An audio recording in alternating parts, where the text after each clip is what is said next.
Premier ministre a livré hier à la tribune des Nations Unies le message du Mali et de la Confédération des États de l'AES.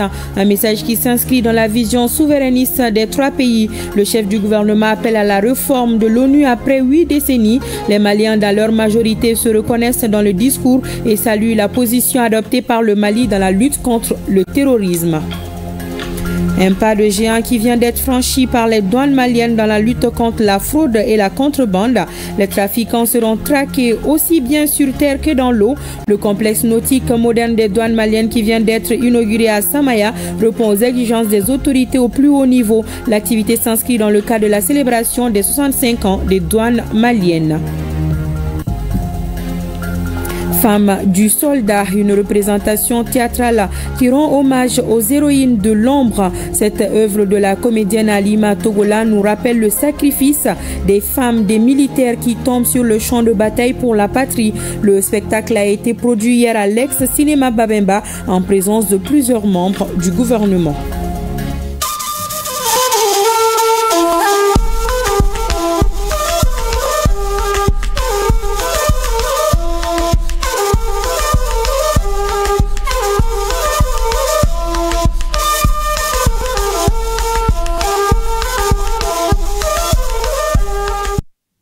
Vous servir est un réel plaisir. Merci pour votre confiance renouvelée à la grande édition de 20h sur ORTM1, la passion du service public.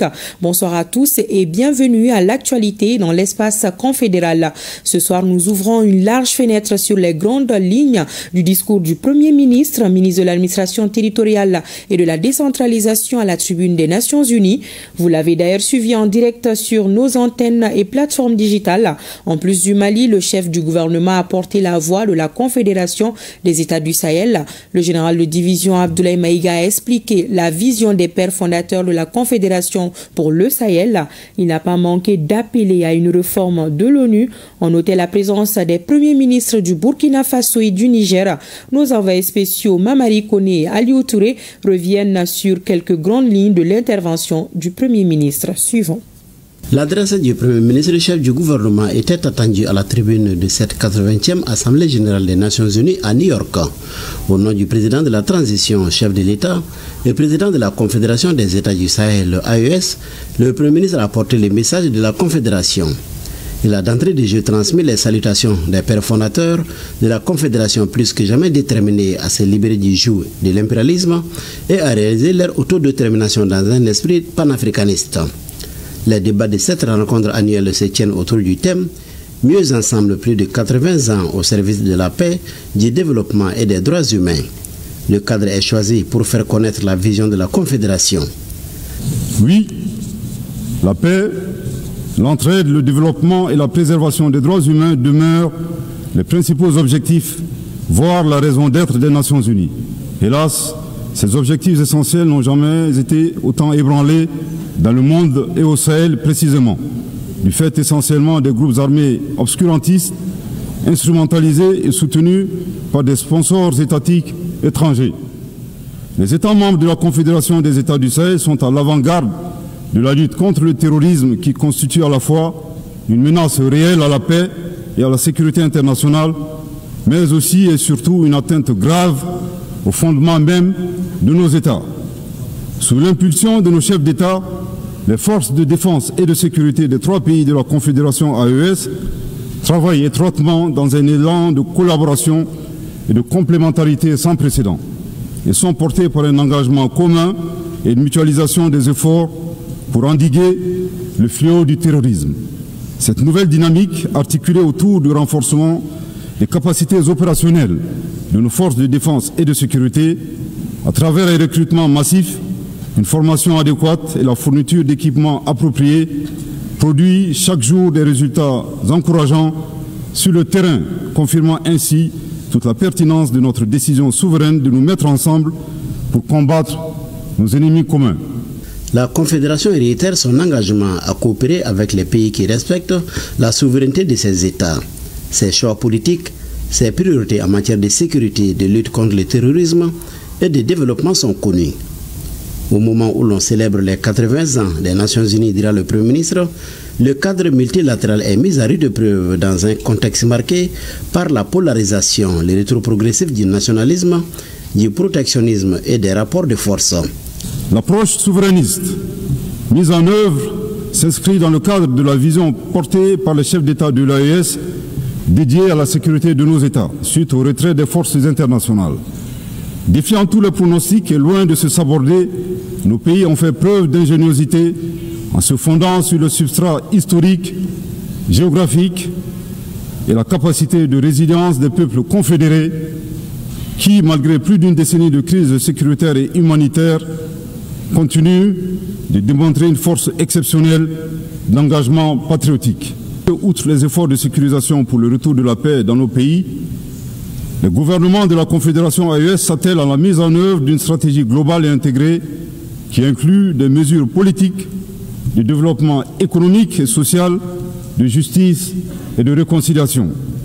En choisissant la voie de l'audace et de la souveraineté, les instances confédérales ont lancé des initiatives de rupture fondées sur le développement endogène.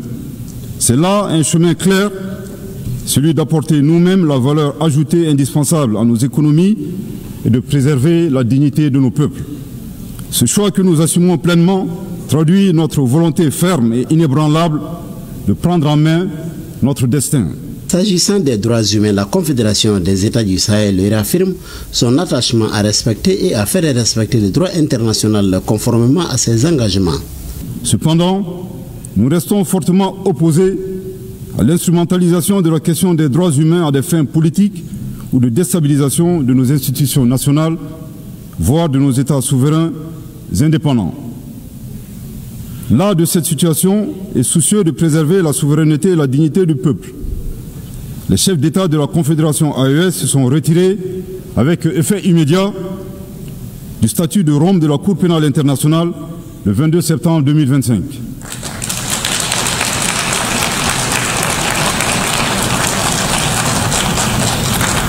À ce retrait s'ajoute leur volonté de privilégier dorénavant des mécanismes endogènes de justice en adéquation avec leurs valeurs sociétales et dans l'intérêt du peuple de l'AES. Au plan national, le chef du gouvernement a évoqué l'adoption de la Charte pour la paix et la réconciliation nationale, fruit d'un processus participatif et inclusif initié par le président de la transition. La Charte incarne notre détermination à renforcer l'appropriation nationale du processus de paix au Mali. Elle s'appuie sur nos réalités, nos valeurs traditionnelles et nos mécanismes endogènes de règlement des différends afin de se tourner résolument vers un avenir partagé et promoteur. Le 22 juillet 2025, lors de la remise officielle de la Charte, son Excellence le général d'armée Assimi Goïta, président de la transition, chef de l'État de la République du Mali, dans son allocution, a mis l'accent sur la portée historique de cet événement en ces termes. Je cite: « La présente cérémonie est d'autant plus singulière qu'elle est porteuse d'un rêve collectif, celui de l'espoir d'une paix durable, de la cohésion sociale, en somme la réconciliation dans notre chère patrie. » Fin de citation.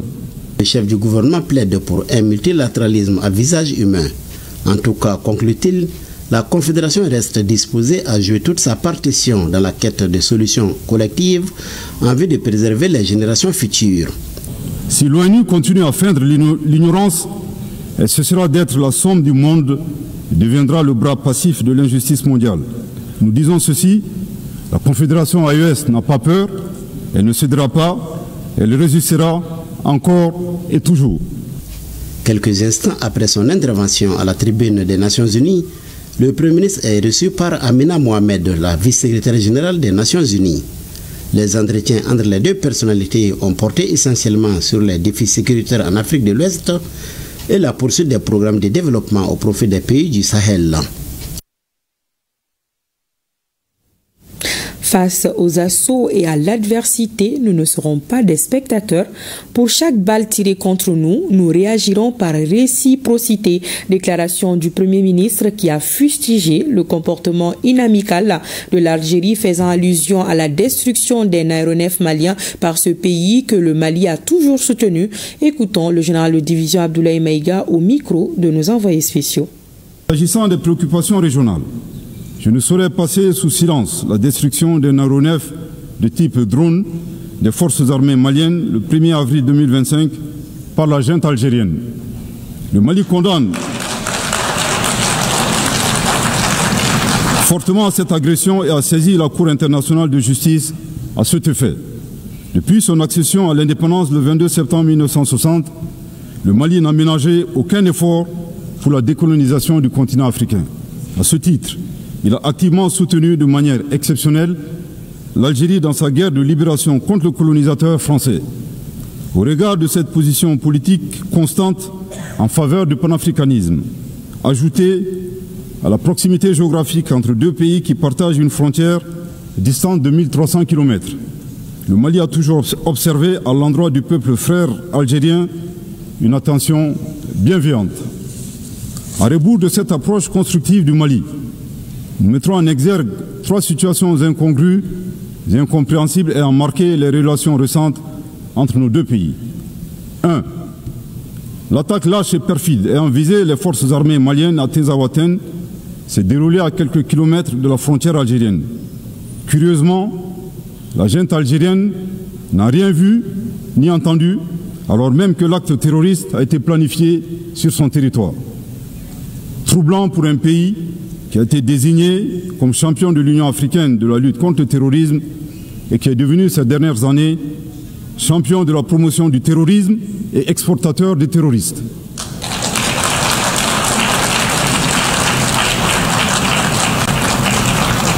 Deux, comme annoncé, la junte algérienne a annoncé un drone malien acheté sur fonds propres à la sueur du contribuable malien au motif fallacieux de la violation de leur espace aérien. Le Mali est troublé par la thèse de la junte algérienne défiant les lois de la physique et suivant laquelle un objet abattu dans l'air est capable de se déplacer à partir de son point de chute sur 22 km, puis de se retrouver sur le territoire malien. En effet, il est utile de souligner que les débris du drone malien se sont retrouvés sur le territoire malien, validant nos arguments. 3. Le 4 septembre 2025, le gouvernement malien a informé l'opinion du dépôt d'une requête introductive d'instance auprès de la Cour internationale de justice contre la junte algérienne concernant la destruction du drone. Dans un communiqué du ministère algérien des Affaires étrangères, en date du 19 septembre 2025, nous avons appris avec une profonde stupéfaction une allégation suivant laquelle le dépôt de la requête malienne a été motivé par la conférence de presse du ministre algérien des Affaires étrangères intervenue le 13 septembre 2025 et lors de laquelle il niait le dépôt de la requête malienne auprès de la Cour internationale de justice. Nous faisons observer au ministre que le dépôt de la requête annoncé par le Mali le 4 septembre n'a jamais signifié son enregistrement automatique par la Cour internationale de justice.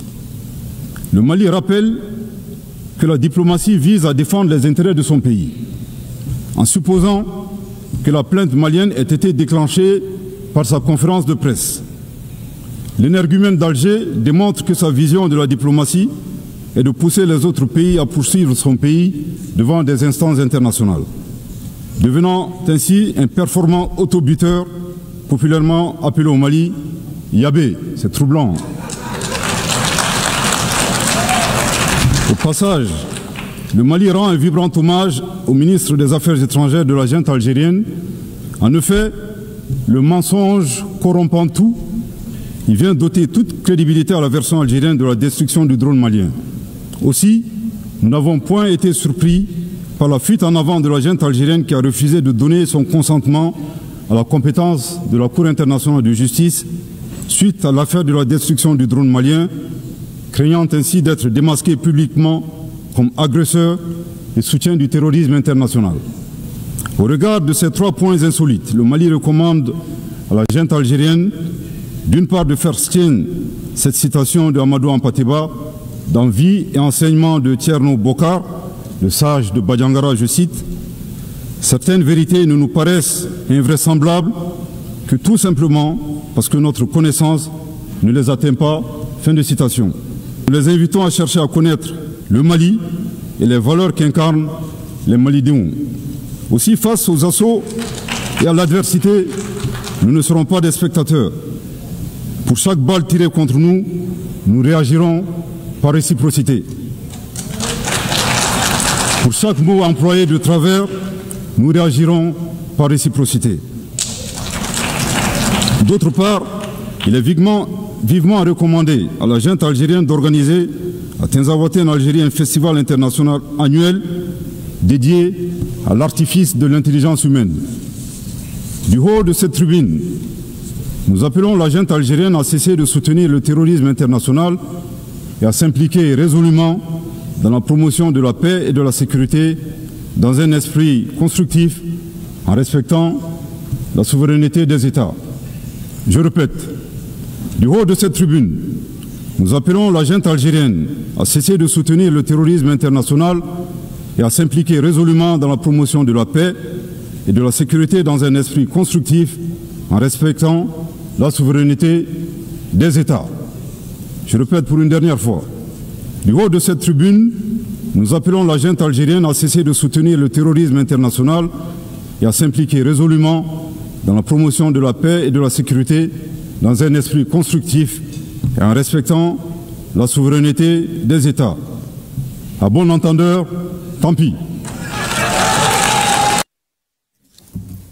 La Confédération des États du Sahel, AES, est déterminée à devenir une puissance régionale panafricaine. Toutefois, elle condamne le double jeu des sponsors internationaux du terrorisme. Nous écoutons le général de division Abdoulaye Maïga. La Confédération AES réitère avec force sa ferme condamnation du soutien ouvert et parfois exprimé publiquement de sponsors étatiques étrangers qui, pour des motifs impérialistes, déstabilisent notre entité d'une part en mettant à la disposition des groupes terroristes des conseillers, des moyens logistiques et des armes et munitions, d'autre part en leur accordant un soutien politique et en leur offrant des bases arrières situées dans certains pays voisins en violation de toutes les règles internationales. Mesdames et messieurs, aussi éloignés qu'il n'y paraît, la guerre en Ukraine et le terrorisme dans le Sahel ont des connexions.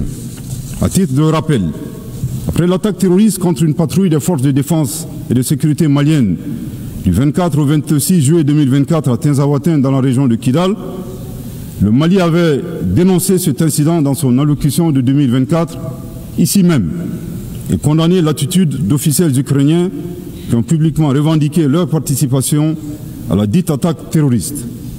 De ce comportement atypique, nous avons déduit tout simplement que les officiels ukrainiens ont malheureusement confondu la scène internationale et la scène de théâtre. Une année plus tard, la situation s'est accrue avec le régime et le régime ukrainien est devenu l'un des principaux fournisseurs de drones kamikazes aux groupes terroristes dans le monde. Dans ce contexte, certains États occidentaux doivent cesser de fournir des armes à l'Ukraine au risque de contribuer à la promotion du terrorisme international. Pour d'autres, dont le régime français nostalgique de la colonisation est préoccupé par sa perte d'influence dans le Sahel, l'appui au régime ukrainien relève d'une manœuvre consistant à occuper l'attention de la communauté internationale sur la guerre en Ukraine, tout en sponsorisant les groupes terroristes évoluant dans le Sahel.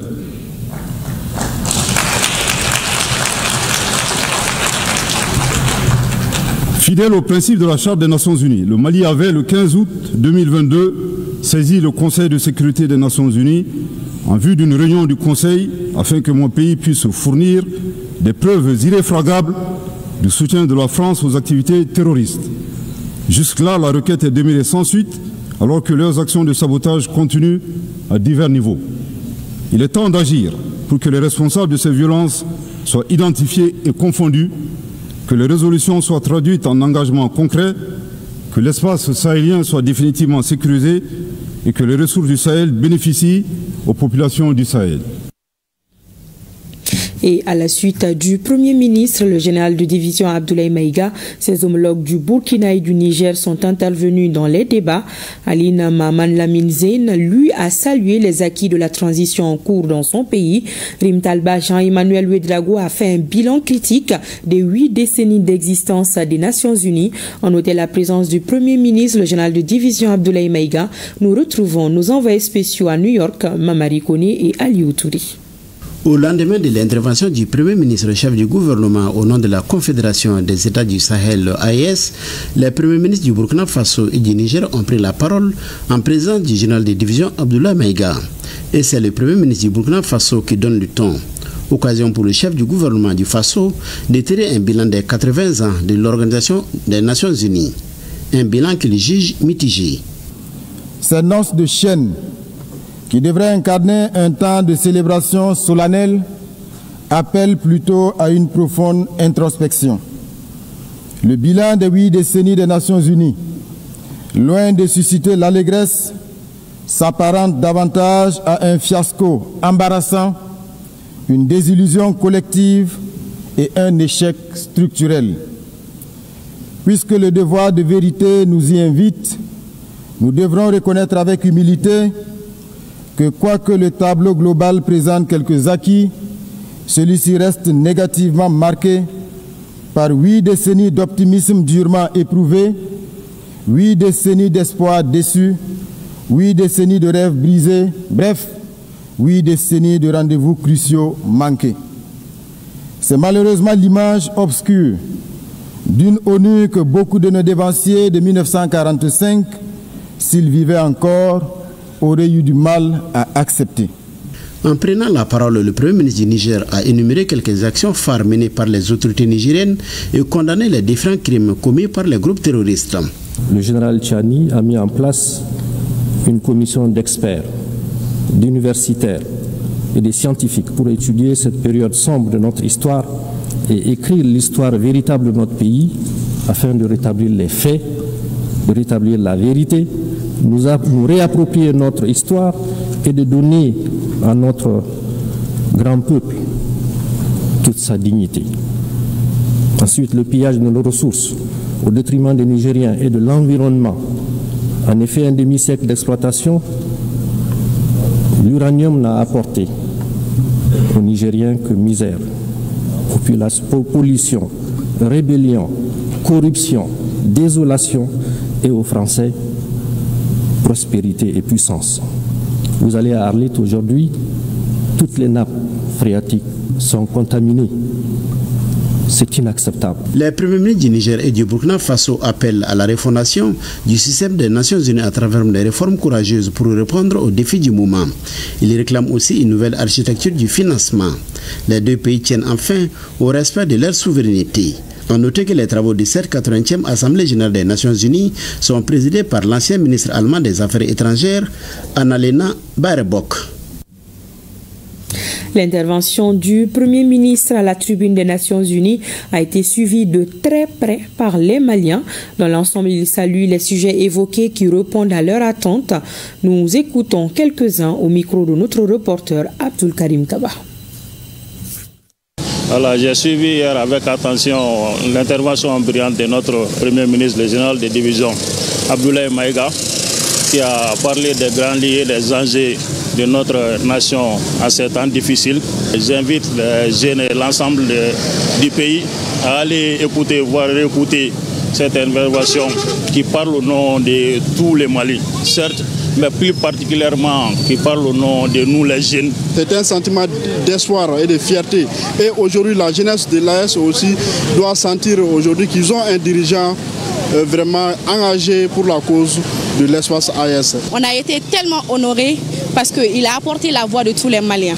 Nous avons suivi le discours et on a retenu que dorénavant, le Mali ne va plus se laisser faire par n'importe quel pays. Et j'appelle tous les Maliens à se mobiliser derrière nos femmes. À travers son discours, il a parlé cette fois-ci que c'est l'Algérie qui est aujourd'hui un frein pour le développement de l'espace AES en détruisant le drone malien. Nous sommes derrière nos autorités et derrière les pères fondateurs de l'AES et nous allons continuer le combat, Inch'Allah. C'est une intervention qui nous a permis de comprendre encore plus la détermination des plus hautes autorités à défendre l'intérêt de notre pays, mais aussi de mettre en lumière, c'est-à-dire éclaircir davantage aux yeux du monde entier ce que notre pays est en train de subir aujourd'hui. Aïtila Sefana, kay kuma munu soulever a konnana ni africain den ki be Afrique fait vraiment sur il s'obédia tellement il Encore une fois de plus, notre PM allait se tenir face au monde entier et dire ces 4 vérités pour la population mondiale puisse comprendre en réalité quels sont nos défis, quelles sont les réalités auxquelles sont confrontés les peuples maliens. Donc nous, on n'a pas été surpris. C'est le contraire qui aurait été une surprise. Notre président, il a su éveiller les consciences. Et puis aujourd'hui, nous sommes fiers parce que nous avons vu un discours qui porte la marque africaine, qui porte la marque d'un descendant, digne descendant de Soundiata Keita.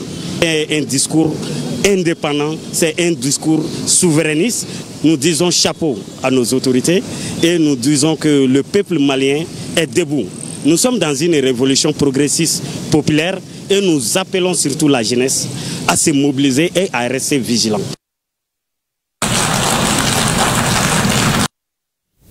Les rideaux sont tombés ce jeudi à l'école de maintien de la paix à Lune-Blonembey sur la session d'échange de haut niveau entre les experts de l'AIS, de l'espace AIS, sur la problématique de la lutte contre le trafic de drogue et le financement du terrorisme, deux fléaux intimement liés qui menacent la paix et fragilisent la cohésion sociale. La rencontre à laquelle ont pris part les experts du FBI a permis aux participants d'approfondir leurs connaissances sur les modes opératoires des trafiquants tout en améliorant leurs techniques d'enquête. Le point de la clôture de la session avec Aridou Matina et Aboubakar Traoré.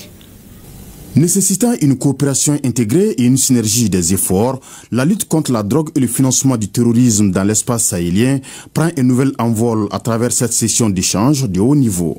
Une rencontre qui a réuni pendant 2 jours à Bamako les experts du domaine, dont ceux du FBI. Les connaissances et compétences acquises ici doivent être mises en pratique, renforcées et partagées par nos services respectifs. C'est pourquoi le gouvernement de la République du Mali, en parfaite synergie avec ceux des pays frères du Burkina Faso et du Niger, reste déterminé à consolider la coopération au sein de l'Alliance des États du Sahel et à intensifier la lutte contre toutes les formes de criminalité transnationale organisée. Je renouvelle ma profonde gratitude au gouvernement et au peuple des États-Unis d'Amérique, dont le soutien constant, notamment à travers le FBI et ses experts de renommée mondiale, a permis la réussite de cette formation. Certains acquis majeurs sont à noter à l'issue de cet atelier. Un renforcement tangible des capacités opérationnelles et judiciaires grâce aux apports méthodologiques et techniques fournis par les experts internationaux et régionaux. Une meilleure articulation entre les services de renseignement, les unités d'enquête et les autorités judiciaires, conditions essentielles pour produire des dossiers probants et durables. L'engagement clair en faveur d'une coopération transfrontalière accrue entre les États de l'Alliance des États du Sahel. Initiée par l'Office central des stupéfiants du Mali, la session a permis de renforcer les capacités techniques et opérationnelles des participants. L'objectif a été atteint parce que nous avons acquis assez de connaissances. Ça a été une discussion très ouverte. Les forces et services spécialisés de l'espace confédéral qui œuvrent inlassablement pour éradiquer le phénomène dans leurs pays respectifs ont bénéficié des notions de bonnes pratiques au terme de cette session.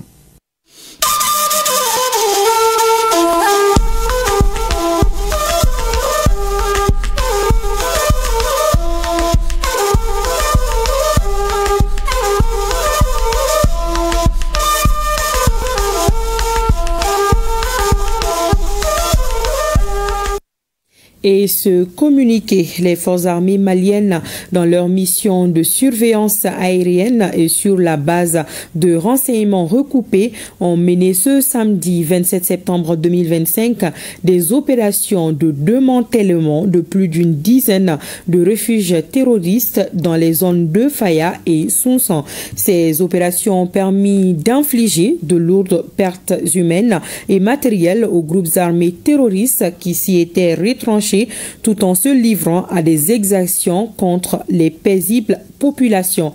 L'état-major général des armées félicite les forces engagées dans ces différentes opérations et réitère son ferme engagement à combattre les terroristes où qu'ils se trouvent. Et voyons à présent l'actualité des FAMA sur les théâtres d'opération en ce samedi 27 septembre 2025. L'offensive contre les terroristes se poursuit avec des frappes ciblées. Résultat, destruction des bases terroristes et des équipements saisis. Le commentaire de Aridjo Matina. Les forces armées maliennes poursuivent avec détermination, efficacité et professionnalisme leur mission régalienne, celle de veiller à la sécurisation du pays. Suite aux frappes aériennes menées sur des refuges terroristes ce samedi 27 septembre 2025, l'aviation FAMA a aussitôt pris en filature les terroristes ayant pu se sauver.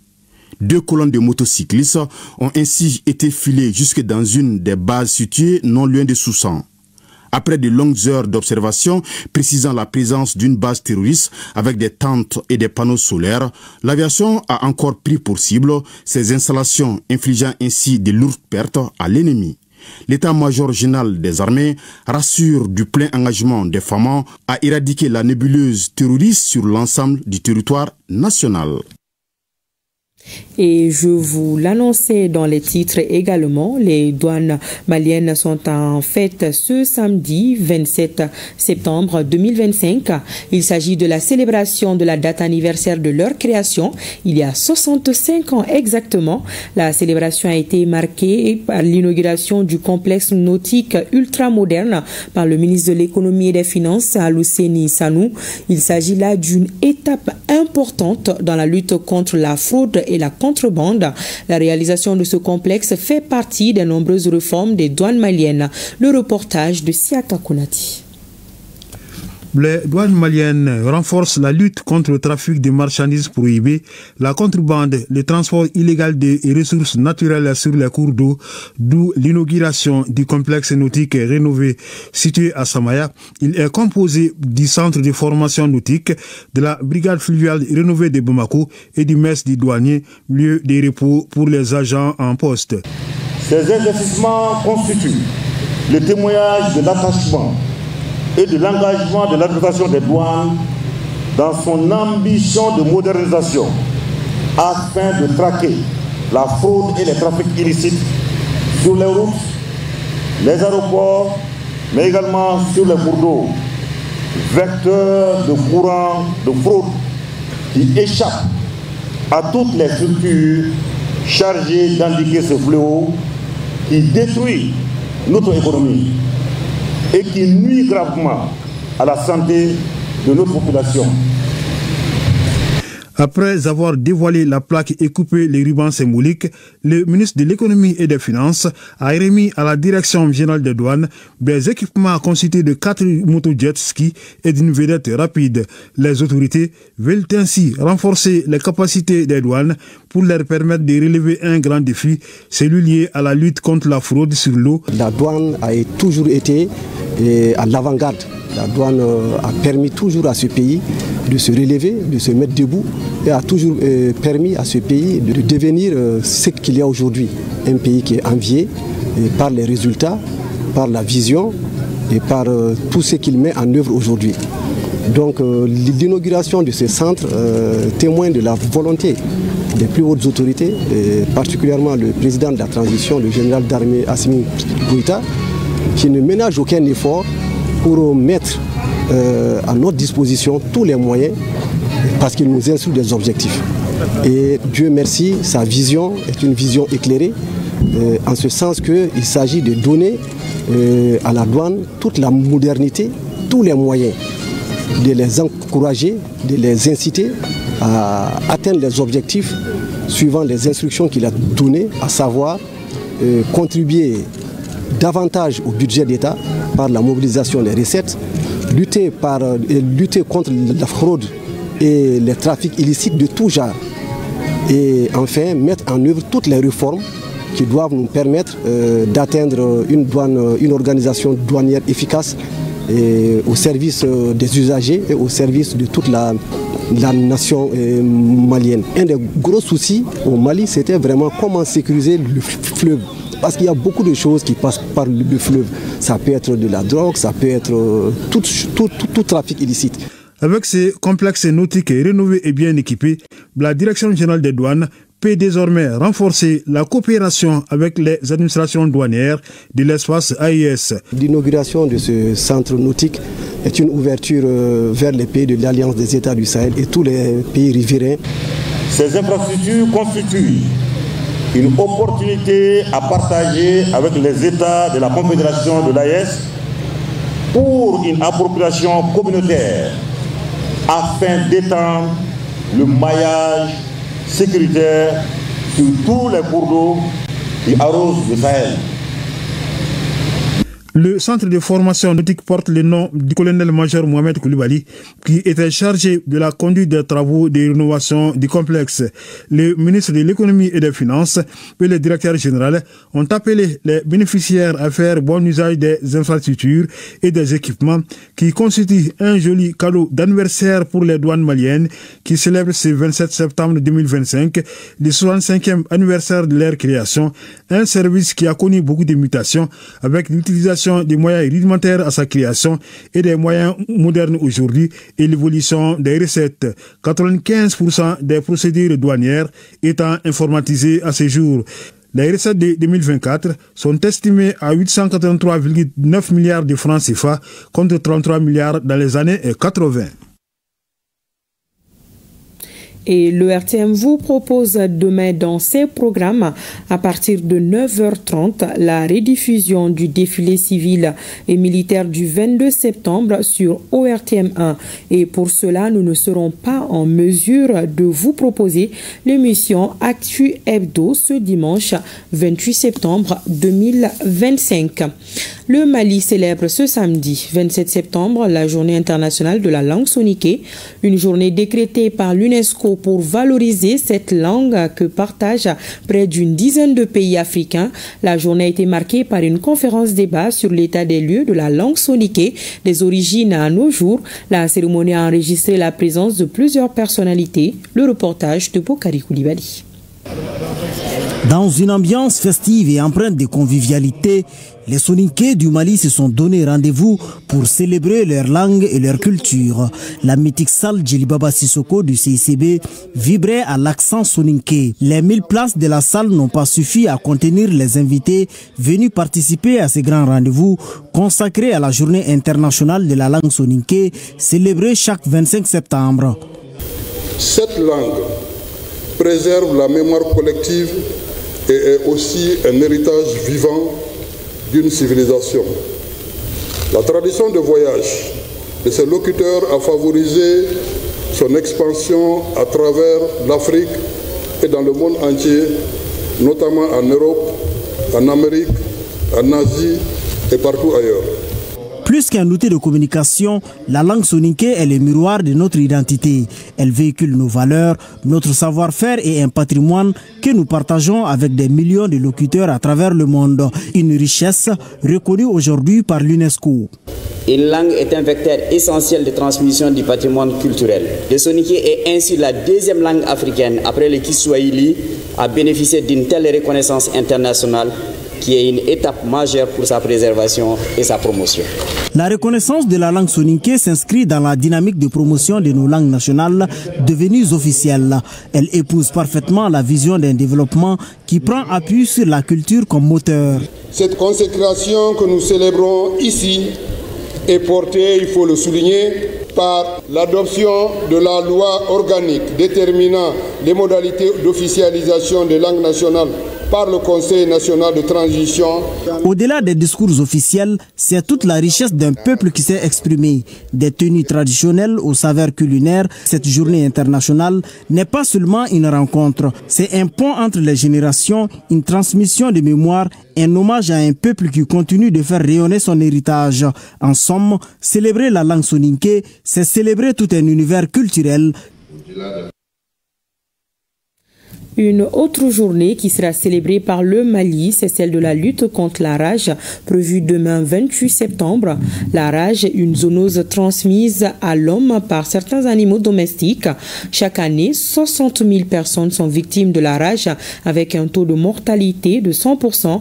Au Mali, par exemple, en 2024, 34 cas positifs ont été relevés sur plus de 1380 morsures enregistrées par les services vétérinaires. Pour cette édition 2025, le thème retenu est « Agissons ». Toi, moi, la communauté. À l'occasion de la célébration de cette journée, Boubacar Bablé Touré revient sur les grandes lignes du message du ministre de l'Élevage et de la Pêche. Suivons. Avec un taux de mortalité de 100%, la rage tue environ 60 000 personnes chaque année dans le monde, soit un décès toutes les 9 minutes selon les statistiques de l'Organisation mondiale de la santé, OMS. Ce qui fait de cette maladie l'une des plus mortelles. Une problématique qui nécessite une attention particulière, d'où la célébration de la Journée mondiale de la lutte contre la rage le 28 septembre de chaque année. La rage est une maladie virale qui touche les systèmes nerveux centraux des mammifères, les chiens, les chats, les renards, etc., dont celui de l'homme. Le virus pathogène est particulièrement présent dans les salives et le cerveau des animaux infectés. Il est généralement transmis par la morsure d'un animal malade. Les continents africains et asiatiques enregistrent les cas de mortalité les plus élevés, avec 99% de personnes mordues. Au Mali, par exemple, les services vétérinaires ont enregistré en 2024 1385 cas de morsures, dont 34 révélés positifs. C'est bien ce qui justifie le choix de ce thème. Agissons, toi, moi, la communauté.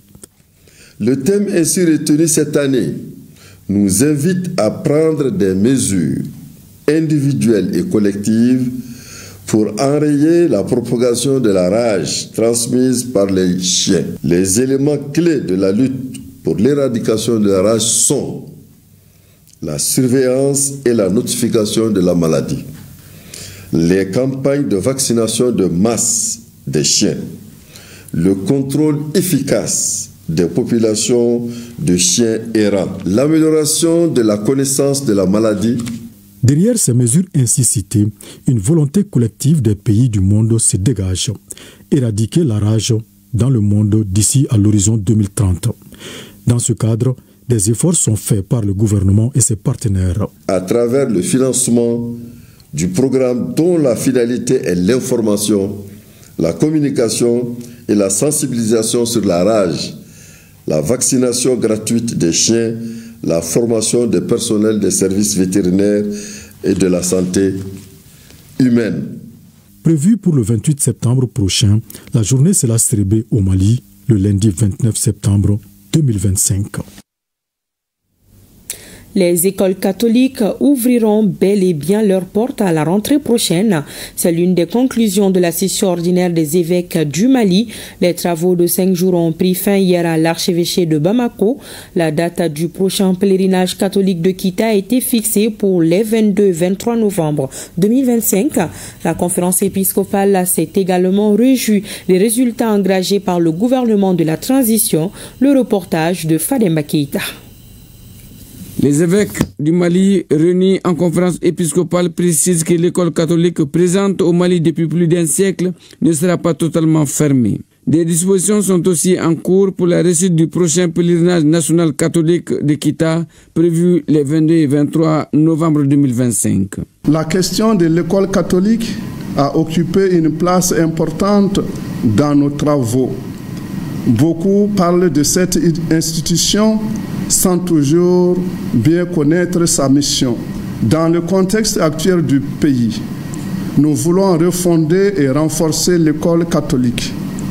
Plusieurs établissements du niveau fondamental au lycée ouvriront leurs portes à la rentrée prochaine avec de nouvelles orientations adaptées aux réalités d'aujourd'hui. Parmi les autres sujets traités, nous avons préparé le prochain pèlerinage national à Kita qui se tiendra les 22 et 23 novembre 2025 sous le thème « Pèlerin d'espérance ». Cet événement, animé par l'archidiocèse de Bamako, sera un moment de prière intense pour notre pays. La conférence épiscopale s'est réjouie des actes posés par le président de la transition et son gouvernement. Une fierté nationale perceptible dans beaucoup de domaines. Le peuple malien vient de vivre la semaine nationale de réconciliation, temps fort qui nous engage à œuvrer ensemble pour la paix et la cohésion sociale. Notre pays a célébré le 65e anniversaire de son indépendance, un motif de fierté et de reconnaissance pour le chemin parcouru. Nous croyons que la force de l'Église est la prière. Nous invitons tous à prier. Nous lançons un appel à tous les Maliens, à toutes les Maliennes, sans distinction de religion, d'ethnie. Choisissons la paix, le pardon et la fraternité. Dans la mouvance, les évêques du Mali expriment leur gratitude au ministre des Affaires religieuses, du culte et des coutumes pour sa présence et appui constant envers eux. En tant que citoyens de la nation, ils promettent accompagner le peuple dans sa marche vers la paix, la réconciliation et la cohésion sociale.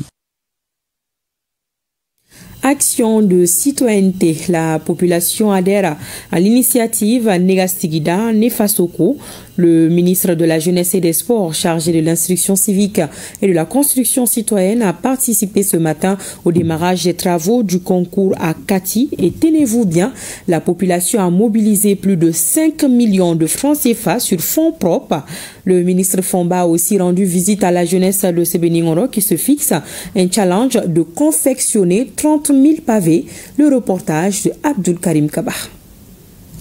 L'initiative Négastigida Nefasoko ou le concours du plus beau quartier cadre bien avec l'engagement des populations de Numurila dans la commune urbaine de Kati. En effet, les habitants de ce quartier ont compris que le développement commence par la base. C'est pourquoi ils ont mobilisé plus de 5 millions de francs CFA, soit 5 000 francs CFA par famille et par mois. On est convaincu que tout ce que l'homme peut penser peut être réalisé.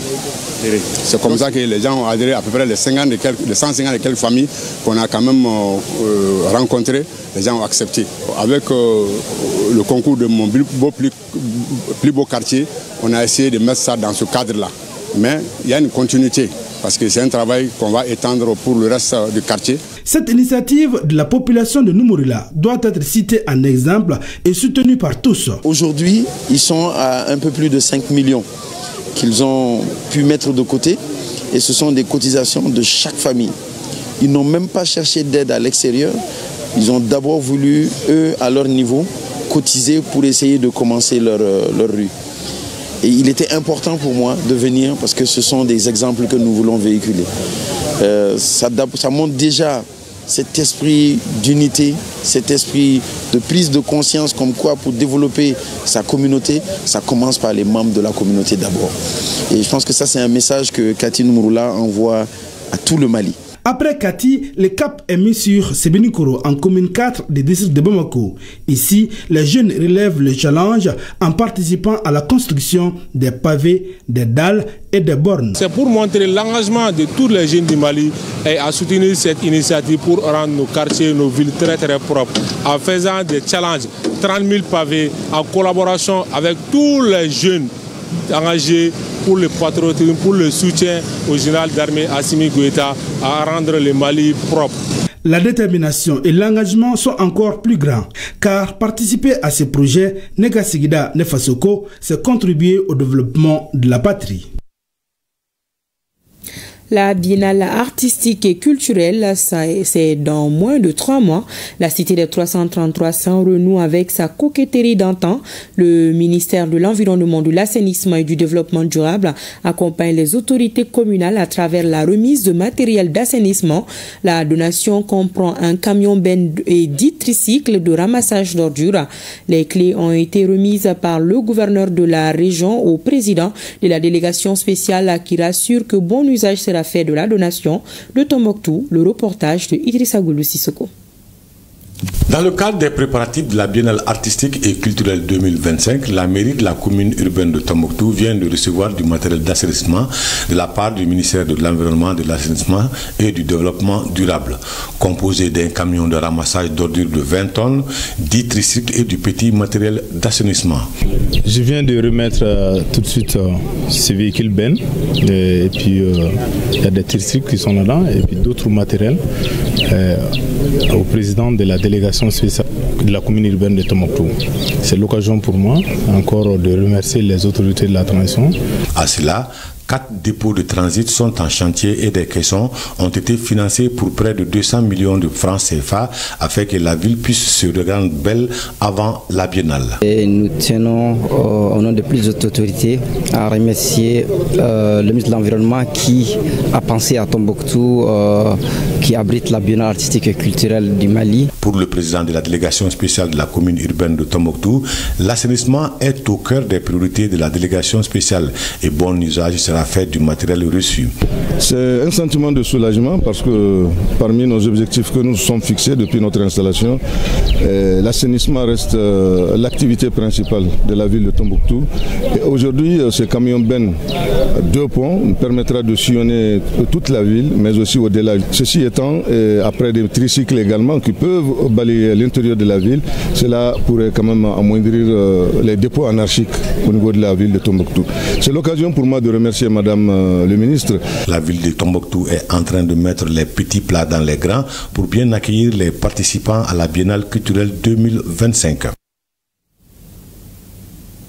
Nous restons dans le septentrion malien et précisément dans la capitale du Selgem avec la remise de 200 tonnes de riz aux populations vulnérables. C'est un don du commissariat à la sécurité alimentaire et ses partenaires. L'opération permettra d'améliorer les conditions alimentaires de près de 5000 personnes nécessiteuses de la région de Taoudéni. Suivant. Au cours de cette distribution gratuite de céréales, 200 tonnes de riz seront mises à la disposition des 796 ménages vulnérables de la région de Taoudéni. L'opération du commissariat à la sécurité alimentaire s'inscrit dans le cadre du plan national de réponse à l'insécurité alimentaire. Et cet appui va contribuer sans doute à appuyer vraiment la résilience des populations et ce riz va contribuer vraiment à l'autosuffisance alimentaire, va contribuer à améliorer l'hygiène alimentaire des populations. La distribution va s'effectuer sur le terrain à travers les équipes de ciblage, à travers les équipes déjà mises en place par rapport aux commissions de distribution qui ont été mises sur place à travers les sous-préfets. Donc c'est cette commission qui va s'en charger de la distribution au niveau des villages, au niveau des fractions bénéficiaires. Ce soutien vital aux populations des 30 communes de la région de Taoudéni est apprécié par les bénéficiaires. Nous pouvons que vraiment nous en réjouir et remercier beaucoup aussi nos autorités de la transition, aussi le commissaire aussi à la sécurité alimentaire. Et nous vous assurons qu'Inch'Allah, c'est des dons qui seront arrivés, Inch'Allah, à bon port. Je lance donc un appel aux commissions communales de réception, distribution, ciblage, de prendre toutes les dispositions afin que les vivres soient remis aux vrais bénéficiaires. L'opération de distribution de cette assistance alimentaire du commissariat à la sécurité alimentaire bénéficie de l'accompagnement de l'ONG Delta Survie en partenariat avec les services techniques communaux et autres organisations de la société civile locale. Voilà un reportage signé Fousseni Samake. Dans le cadre de la célébration du 22 septembre, l'ONG AFLED a mobilisé les femmes hier sur le terrain Chabarou Lafiabou en commune 4 du district de Bamako. Une mobilisation des grands jours pour témoigner son soutien aux autorités de la transition. Et pour ce faire, les responsables de l'ONG ont annoncé une série d'activités, notamment l'inauguration de forages et beaucoup d'autres actions. Le reportage de Youssouf Tchakiti. L'ONG AFLED est une organisation non gouvernementale qui milite quotidiennement pour le développement socio-économique du Mali, mais surtout pour le bien-être de la femme et les couches en situation de besoin. Cette mobilisation grandeur nature en faveur de la célébration du 22 septembre est une manifestation concrète de ces fêtes. Et les actions réalisées sur le terrain, notamment les forages, en sont un témoignage palpable. La commémoration du 22 septembre 2025 traduit si besoin en était que les partenaires, acteurs, actrices, pépinières, sympathisants de l'ONG AFLED sont et demeurent reconnaissants envers les plus hautes autorités de la transition. Les responsables de la commune 4 du district de Bamako, commune qui a accueilli l'événement, apprécient l'initiative à son juste titre. Il s'agit pour tout un chacun de se battre sous un angle pour la libération de notre pays, la restauration de la dignité de notre pays. Et lorsque vous regardez un peu autour de vous, l'événement s'inscrit dans cette dynamique-là. Il s'agit pour nous de se rendre des services. L'ONG a suffisamment aidé. L'ONG AFLED, elle a pour objectif général de créer un environnement permettant aux filles et aux femmes de connaître, revendiquer et exercer leurs droits pour mettre fin à la violence basée sur le genre au Mali, au Libéria et au Ghana. Les femmes qui ont fait le déplacement de toutes les communes du district de Bamako et de la commune de Mandé pour prendre part à ces festivités est une matérialisation visible de l'engagement de l'ONG AFLED aux côtés des autorités maliennes. Un mot de culture avec ce spectacle théâtral qui rend hommage aux femmes des militaires. La femme du soldat, une création qui dure 45 minutes. Halima Djoba Togola donne la possibilité à celles qu'on entend rarement, les mères et sœurs des soldats. Un spectacle pudique et bouleversant que nous raconte Moussa Kamara dans ce reportage.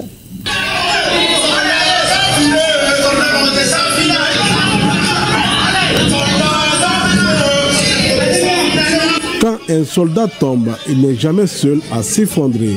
Derrière chaque héros, il y a une femme qui reste seule, face au vide, à l'absence, à l'attente.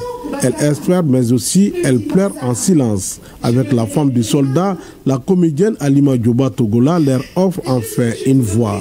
Un cri discret mais puissant porté par des témoignages, transformé en une poésie scénique d'une rare intensité. La femme du soldat, c'est un spectacle qui est venu comme ça quand je traversais un moment difficile. J'ai dit, Halima, toi tu te plains, est-ce que tu as pensé à d'autres femmes? Et dans cette pensée, j'ai vu les femmes des soldats. Donc j'ai écrit le scénario. Ça montre la résilience, ça montre l'amour, le respect et tout ce que ces femmes ont pour la patrie. Pour moi, c'est des véritables soldats aussi. Chaque scène devient une mémoire. Chaque silence, un éclat de vérité.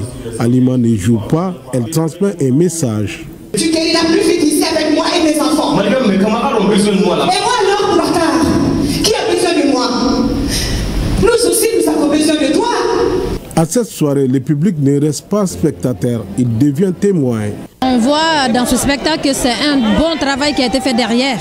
On voit du professionnalisme de la comédienne Halima et surtout on voit le message qu'elle veut passer à la communauté, d'accepter les femmes des soldats, surtout celles qui ont perdu leur époux. J'ai pleuré presque du début à la fin. Beaucoup d'émotions. Halima m'a fait pleurer. Halima a joué pour toutes les femmes du Mali, pour les femmes du monde entier, pour le peuple malien, la population malienne. Elle nous a guéris, elle nous a nourris et puis elle nous a guéris aujourd'hui. En cette année dédiée à la culture, le spectacle La femme du soldat bénéficie du soutien du département en charge de la culture. Pour Mahmoud Dafé, ministre de tutelle, il s'agit d'un devoir de mémoire. C'était un voyage dans le temps, nous avons été émerveillés.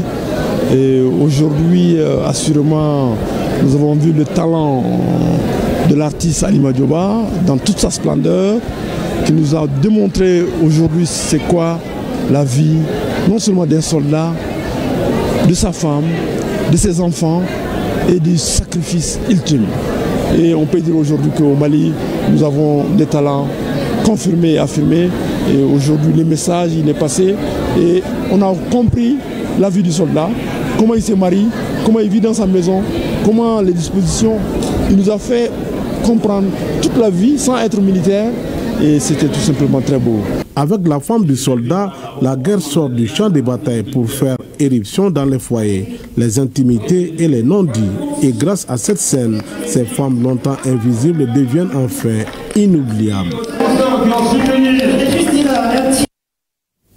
Beaucoup de reconnaissance aux femmes de soldats. La célébration des 65 ans de la douane, je le disais tantôt, a été marquée par l'inauguration du complexe nautique ultramoderne. La réalisation de ce complexe est un signal fort aux trafiquants. Ils seront désormais traqués, même sur l'eau. La création des brigades fluviales est gérée par des agents bien formés, a fait du Mali un pionnier dans la lutte contre la fraude fluviale. Le complexe nautique comprend plusieurs compartiments que je vous invite à découvrir dans ce reportage signé Tamsir Djabate. Abandonnée au fil des ans, la brigade fluviale de Samaya, autrefois vigie stratégique des douanes sur le fleuve Niger, s'était enlissée dans l'oubli. Locaux délabrés, équipements obsolètes. La lutte contre la contrebande semblait à bout de souffle. Mais aujourd'hui, c'est une autre image qui s'impose. 15 ans après sa création, le site renaît en un complexe nautique ultra moderne.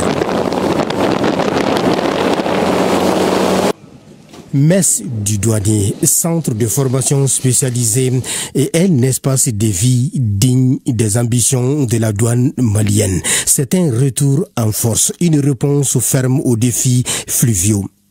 Une résurrection saluée par les autorités et surtout une promesse renouvelée de sécurité et de vigilance sur le fleuve Niger. Ça ne peut que augurer des résultats tangibles en ce contexte d'insécurité, en ce contexte où on a mis les bouchées doubles partout pour lutter contre la criminalité. Donc c'est venu à point nommé. Le complexe nautique de Samaya dispose d'équipements ultra modernes, engins nautiques et jet ski.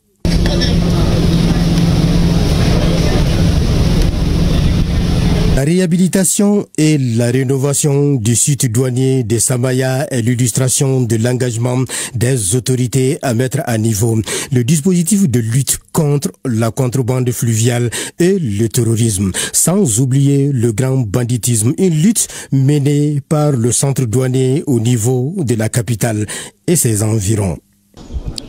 Les douanes sont dans un perpétuel de mise à niveau, avec l'évolution du commerce international, avec l'évolution des pratiques. Et il faut des mises à niveau. Mise à niveau au niveau métier. Force est de souligner qu'aujourd'hui, dans l'organisation des douanes, les brigades fluviales sont au cœur des missions régaliennes, d'où la nécessité de faire de cette entité la priorité des priorités. Nous avons été encouragés en cela par le ministre de l'économie et des finances. Nous sommes en train de nous donner les moyens pour être à niveau de souhait. Le colonel-major Mohamed Koulibaly, c'est lui le concepteur et la cheville ouvrière de cette brigade fluviale. Et voici l'homme dont le nom s'inscrit désormais en lettres d'or dans l'histoire de la brigade fluviale de Samaya. Le colonel-major Mohamed Koulibaly, une figure de référence des douanes maliennes qui donne aujourd'hui son nom à la salle de formation du nouveau complexe nautique.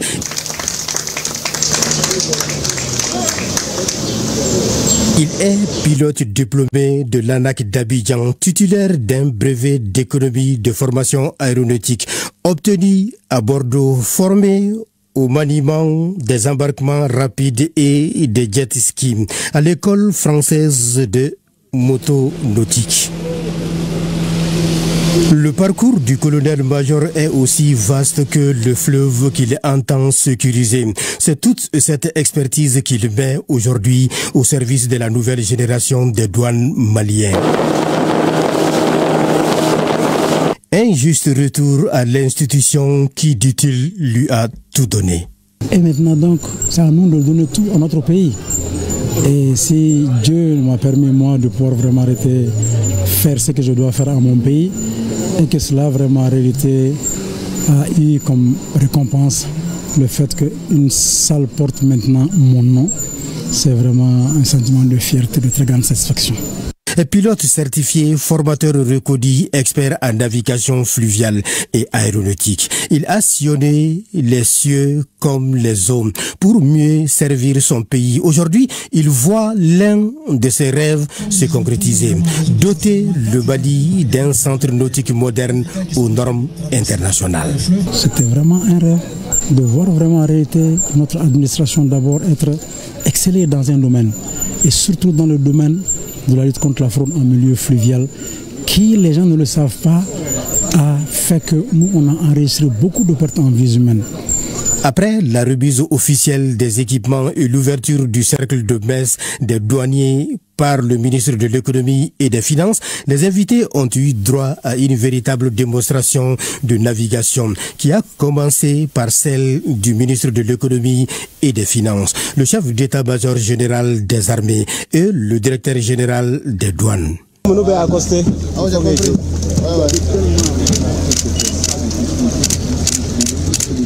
On retiendra surtout une simulation de patrouille sur le fleuve et toutes choses qui annoncent le nouveau départ de la brigade fluviale de Bamako en matière de lutte contre la fraude le long du lit du fleuve Niger. Place à une exhibition de pilotage en jet ski par des agents formés avec les vagues qu'on se jette dessus, ce n'est pas du tout facile. On a appris beaucoup de choses. Au début, nous étions profanes à la matière. Mais avec le courage et la détermination du directeur des finances et du matériel, vraiment, nous serons à la hauteur des attentes. Bon, la formation se passe très très bien. Et vraiment, nous apprenons très vite. Et ça a été avec un plaisir que nous avons vraiment navigué sur le fleuve. Suivra une autre relative à l'embarcation ancestrale. Après un mois de formation au centre nautique, ils sont aptes désormais à former d'autres agents des douanes. Et bravo à la douane malienne. Et cette prouesse du commissariat de police du 1er arrondissement de Kaïa, les limiers du commissaire Daouda Sissé ont saisi une importante quantité de drogue et interpellé un individu spécialisé dans le cambriolage de boutiques dans la ville de Kaïa. Le film de ces événements avec Brahima Daou.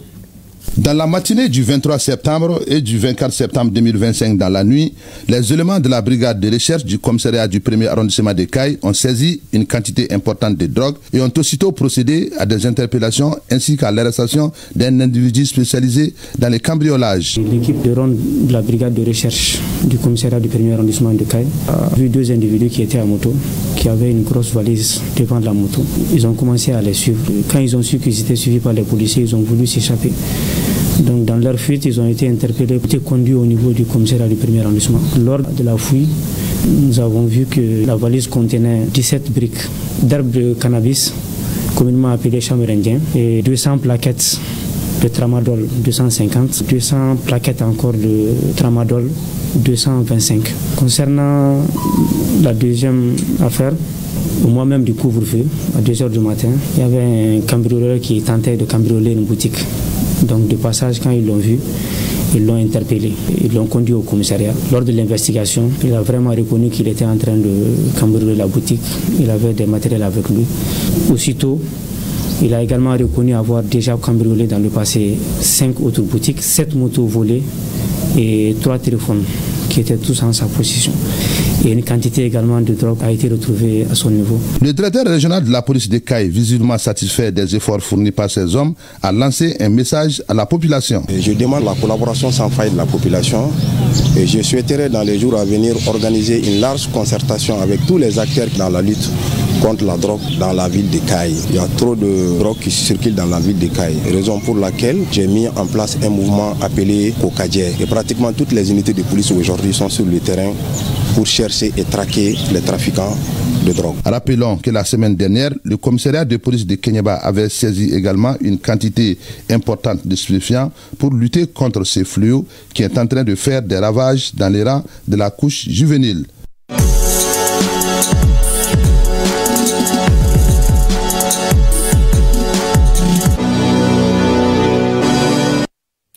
Voilà, vous l'aurez compris, c'est l'heure du sport dans cette édition et je reçois Abdul Karim Kaba. Bonsoir. Bonsoir Awadit Makamara, bonsoir tout le monde. L'événement de ce soir, c'est le match retour du tour préliminaire des compétitions interclubs de la CAF.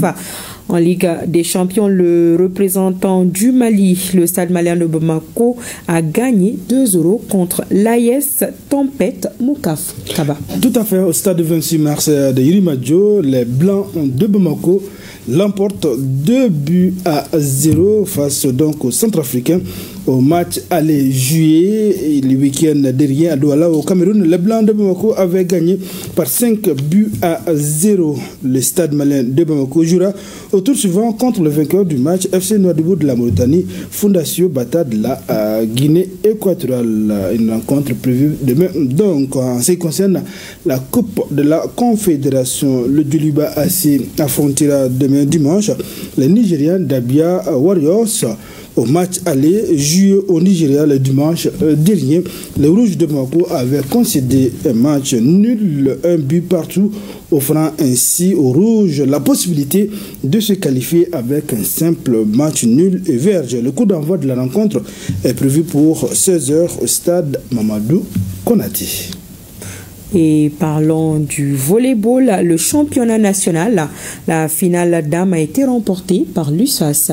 Tout à fait. Le championnat national, la dame de l'USFAS gagne devant, bien sûr, le centre de formation de volleyball de Daouda Bougou par le score de 3-7-0. Bravo donc aux dames de l'USFAS. Et bien, quant aux hommes, dites-moi Camara, c'était une finale palpitante. Et bien, les 1008 logements l'emportent devant l'USFAS. Et pourtant, les USFASiens avaient mené au score de 7-0, puis rattrapé au score. Et dans le tie-break, les jeunes logements sociaux s'imposent dans le tie-break. Bravo donc à ce jeune. A rappelé que 16 équipes venues des ligues régionales et des districts de Bamako ont participé à cette compétition.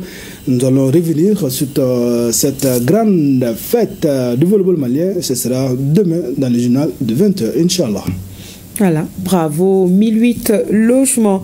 Et le comité national olympique et sportif du Mali a tenu ce samedi une assemblée générale extraordinaire. Il s'agissait à travers cet exercice statutaire de soumettre à l'appréciation des responsables des fédérations sportives certaines réformes issues du travail de la commission mise en place pour faire la lecture du statut et du règlement intérieur du comité.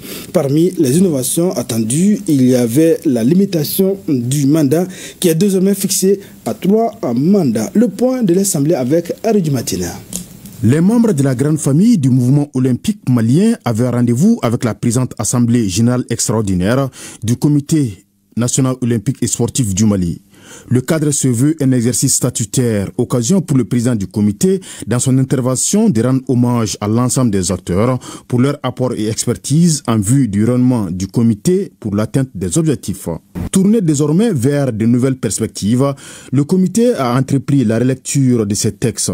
Pour cela, une commission a été mise en place pour réfléchir sur les anciens textes.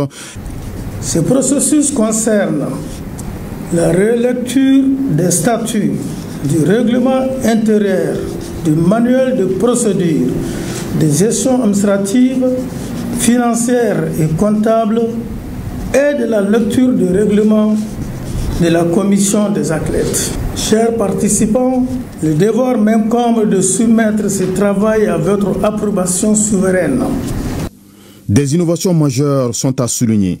D'abord, le nouveau statut compte 9 titres, 15 chapitres et 59 articles. Concernant le règlement intérieur, le nouveau règlement compte 73 articles au lieu de 49.